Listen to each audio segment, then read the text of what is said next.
Kidney রোগ প্রতিরোধ করতে হলে আমাদেরকে কিছু নিয়মকানুন মেনে চলতে হবে।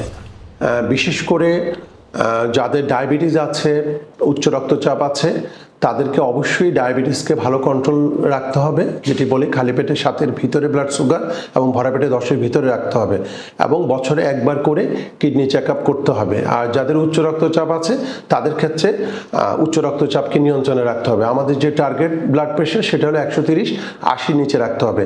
তারপরে যেটি করা যেতে পারে, যারা দীর্ঘমেয়াদী অনেকের ব্যথার ওষুধ খেতে হয়, সেক্ষেত্রে অবশ্যই তাদেরকে ডাক্তারের পরামর্শ মেনে যেসব ব্যথার ওষুধ কিডনিতে কম ক্ষতি করে সেই ধরনের ব্যথার ওষুধ সিলেকশন করতে হবে, অথবা বিকল্প ব্যবস্থা নিতে হবে। তারপরে যে কোনো ধরনের আমাদের শরীরে পানি শূন্যতা, যেমন বমি, ডায়রিয়া, এগুলি হলে সাথে সাথে ডাক্তারের পরামর্শ নিয়ে পানি শূন্যতা, শরীরের যদি রক্তক্ষরণ হয় সেই রক্ত শূন্যতা, সেগুলি আমাদেরকে রিপ্লেস করতে হবে, মানে ফ্লুইড রিপ্লেসমেন্ট বলে। না হলে যদি তার হঠাৎ কিডনি বিকল হয়, সেখান থেকে পরবর্তীতে দীর্ঘমেয়াদী কিডনি রোগও হয়ে যেতে পারে। আর যারা বয়স 40-এর উপরে, যাদের ফ্যামিলি হিস্ট্রি আছে, তাদেরকে কায়িক পরিশ্রম করতে হবে।